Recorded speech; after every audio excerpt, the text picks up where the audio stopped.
नोरमा group, जो सोचता है वो करता है। आपके अपने सपनों का आशियाना। आपने भी सुना होगा, हाथी के दांत खाने के और दिखाने के और होते हैं। बिहार की राजनीति में भी इसी तरह हाथी के दांत की चर्चा खूब हो रही है, क्योंकि नीतीश कुमार की यात्रा और नीतीश कुमार की सोच, ये दोनों ही एक अलग अलग कहानी कह रहे हैं। इस कहानी का सबसे पहला पात्र है भारतीय जनता पार्टी और दूसरा है तेजस्वी यादव की राष्ट्रीय जनता दल। इन दोनों पार्टियों के बीच में जिस तरह से नीतीश कुमार खड़े हैं और दोनों तरफ से उन्हें रोकने और बुलाने की जो प्रक्रिया चल रही है, वो साफ बता रही है कि बिहार की राजनीति का जो तापमान है अभी कम नहीं हुआ है। भले ही आपको ठंड महसूस हो रही हो, लेकिन राजनीतिक तापमान काफ़ी तेज़ी पर है और काफ़ी कहा जाए तो गर्मी पैदा कर रहा है।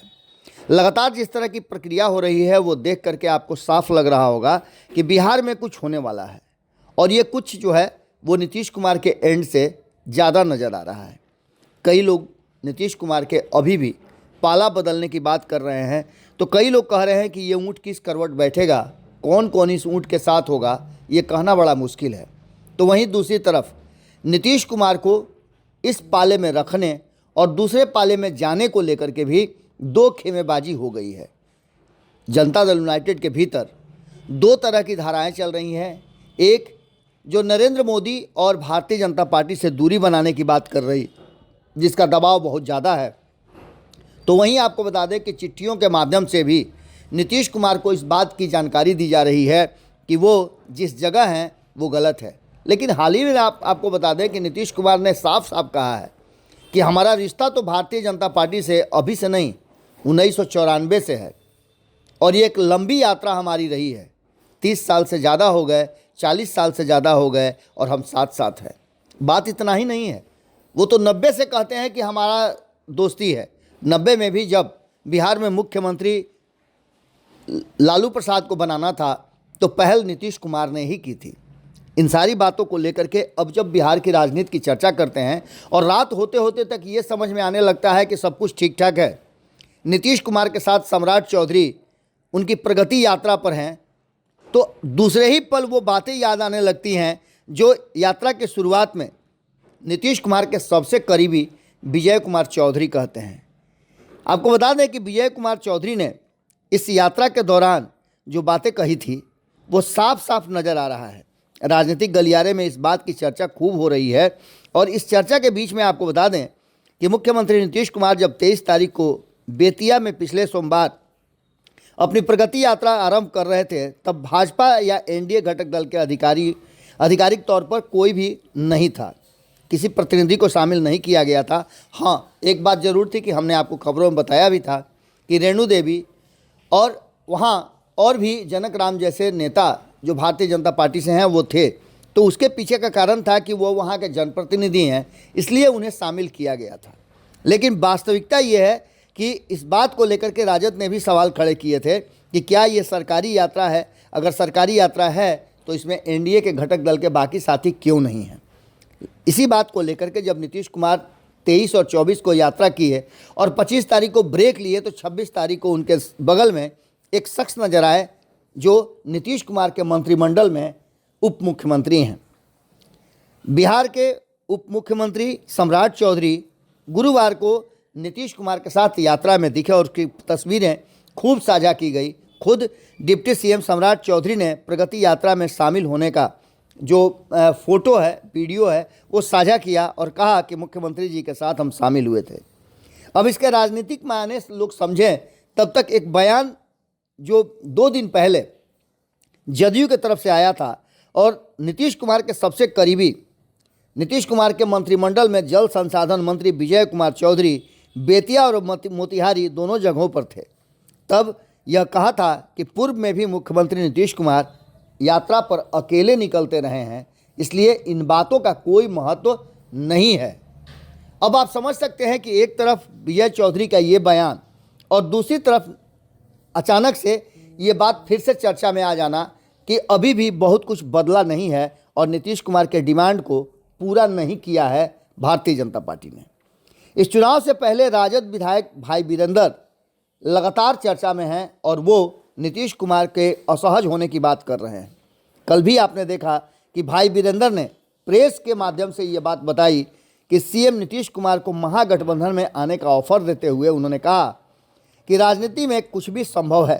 राजनीति में कोई हमेशा के लिए न दोस्त होता है और न दुश्मन होता है। राजनीति परिस्थितियों का खेल है।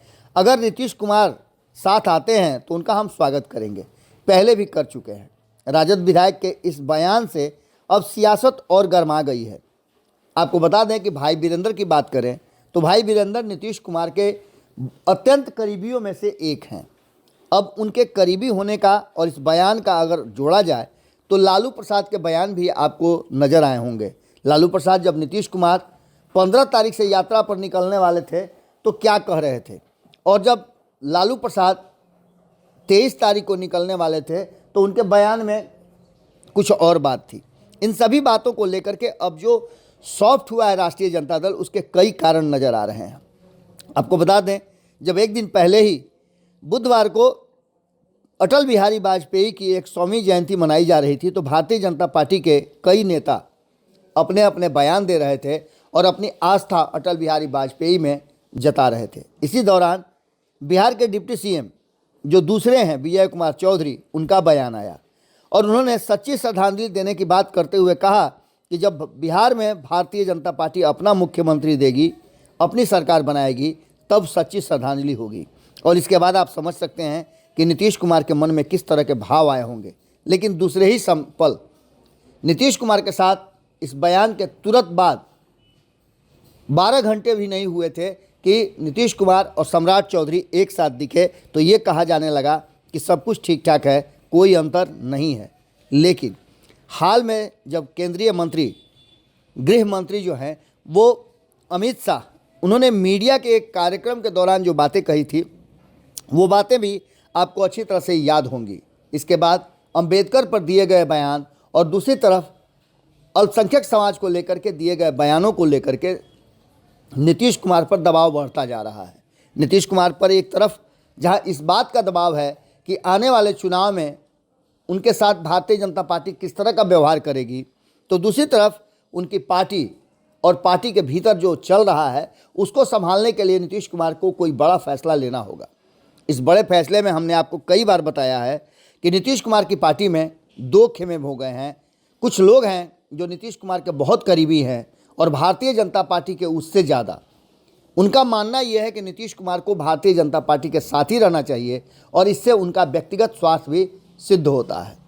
तो दूसरी तरफ ऐसे लोग हैं जो लगातार नीतीश कुमार की आइडियोलॉजी, नीतीश कुमार की सोच और नीतीश कुमार के ट्रिपल सी को लेकर के काफ़ी चिंतित हैं। नीतीश कुमार की एक छवि रही है और उस छवि का अनुसरण देश ने किया है। नीतीश कुमार इस देश के समाजवादियों में सबसे मजबूत नेता बताए जाते हैं, तो वहीं दूसरी तरफ नीतीश कुमार का क्राइम, करप्शन और कम्युनिज्म, इससे कोई समझौता नहीं करने का एक अलग चेहरा और चरित्र रहा है। हाल के दिनों में जो चीज़ें नज़र आई है उसमें नीतीश कुमार को कहीं ना कहीं समझौता करना पड़ रहा है। हो सकता है कि राजनीतिक उनकी मजबूरी हो, लेकिन इस मजबूरी से बाहर निकालने की कोशिश की जा रही है। ऐसी स्थिति में बिजनेस कनेक्ट में आपने देखा कि मुख्यमंत्री पटना में रहते हुए अस्वस्थ हुए और इस कार्यक्रम में शामिल नहीं हुए, लेकिन इसका सारा श्रेय नीतीश कुमार को ही जाता है। मुख्यमंत्री प्रगति यात्रा पर निकले, उनके साथ कोई नहीं था, तब भी राजनीतिक गलियारे में चर्चा हुई और मुख्यमंत्री नीतीश कुमार को लेकर के जब अमित शाह के बयान आए तब भी चर्चा हुई। अब परिस्थितियां जो बात बता रही हैं उसमें नीतीश कुमार क्या करने वाले हैं, इस बात का अंदाज़ा, जैसा कि आपको 2 दिन पहले ही हमारे सीनियर रिपोर्टर सागर के साथ बातचीत के दौरान नीरज कुमार ने कहा कि नीतीश कुमार के फैसले पर किसी की कोई चलती नहीं है और नीतीश कुमार खुद भी एक हाथ फैसला लेता है तो दूसरे को पता नहीं चलता है। इसका सीधा मतलब है कि अभी भी गतिरोध बना हुआ है और हो सकता है, जो हम लगातार आपको बताते आए हैं, कि ये खरवास का महीना जब 15 तारीख को खरवास उतरेगा उसके बाद एक नया राजनीतिक रंग दिखा सकता है। इंतज़ार कीजिए, 15 तक कुछ बड़ा अगर राजनीतिक घटनाक्रम इसी तरह से चलता रहे तो कोई अतिशयोक्ति नहीं होगी और 15 तारीख के बाद या 15 तारीख को अगर नीतीश कुमार कोई बड़ा फैसला ले लें तो कोई अतिशयोक्ति नहीं होगी। हमारी नज़र बिहार की राजनीति पे बनी हुई है और वहीं संपादक नमन मिश्रा जी दिल्ली में डटे हुए हैं। बिहार और दिल्ली की राजनीति में क्या हलचल हो रही है, हम आपको पल पल का अपडेट दे रहे हैं। ये अपडेट ऐसे हैं जो बिहार की राजनीति और हमारी राजनीतिक समझ के साथ साथ आप भारत लाइव और पंचनामा के प्रबुद्ध दर्शकों के लिए भी बड़ा ही कठिन परिस्थिति है इसका आकलन करना, लेकिन फिर भी हम लगातार डटे हुए हैं और जो कुछ भी बिहार की राजनीति में होगा सबसे पहले आप तक पहुंचाएंगे। बहुत बहुत धन्यवाद।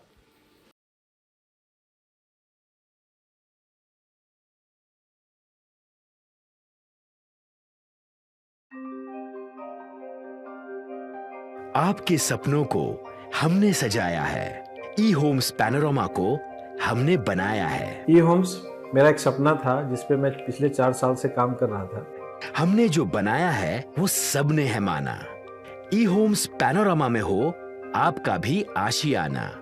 और फाइनली हमने 2021 में इस प्रोजेक्ट को लॉन्च किया। बहुत लोग अप्रिशिएट कर रहे हैं कि पूर्णिया जैसे शहर में, बिहार के, एक तो बिहार की बात करें उसमें भी पूर्णिया जैसे छोटे जगह में इस तरह का लाइफस्टाइल देना, ये सुन के हम लोगों को बहुत अच्छा लगता है। ई होम्स में हमने कुछ और भी किया है, जैसे हम जिस जगह में रह रहे हैं हमारे फैमिली सिक्योर हो, उनको सिक्योरिटी का ध्यान में रखा है। आपकी सुविधा और सुरक्षा आपके लिए खास है, ये आपका विश्वास है। इसमें आर्टिफिशियल इंटेलिजेंस का 7 लेयर सिक्योरिटी का हमने इस्तेमाल किया है। लश ग्रीन कैंपस को बनाया है। यदि हमारा बाउंड्री वाल है तो वो वर्टिकल गार्डन है। ये जितनी भी फैसिलिटी होता है एक इंटरनेशनल टाउनशिप में ई होम्स है, ये हम लोग विश्वास नहीं कर पा रहे हैं। जो भी हमारे मित्र दोस्त या जो भी हमारे बाहर के बाहर आते हैं तो हम लोगों को बहुत अच्छा सुनने को मिलता है और बहुत अच्छा क्रेडिट मिल रहा है। वो सारा हमने सिर्फ एक बिल्डिंग नहीं बनाया, हमें एक बहुत अच्छा लाइफस्टाइल दिया ई होम्स में, और मेरा एक सपना था जिसको मैं आज फुलफिल होते हुए देख पा रहा हूँ। ये आपका आवास है। ई होम्स पैनोरामा में अब आपका निवास है। E homes Panorama, luxurious lifestyle redefined. Panorama group, जो सोचता है वो करता है। अगर ये वीडियो पसंद आई और वह बिहार के राजनीति और बिहारियत से सरोकार रखेनी तो सब्सक्राइब बटन दबा के चैनल के सब्सक्राइब कर ली। ओजे एगो घंटी बा, ओकरा बटन दबा देला से कुल सटीक और मारक खबर रुआ मुफ्त में मिल जाई। अगर रुआ पत्रकारिता के हमनी के नया प्रयोग में सहयोग कर चाहतानी तो ज्वाइन बटन दबा दी। पेटीएम नंबर नोट कर ली 9386 816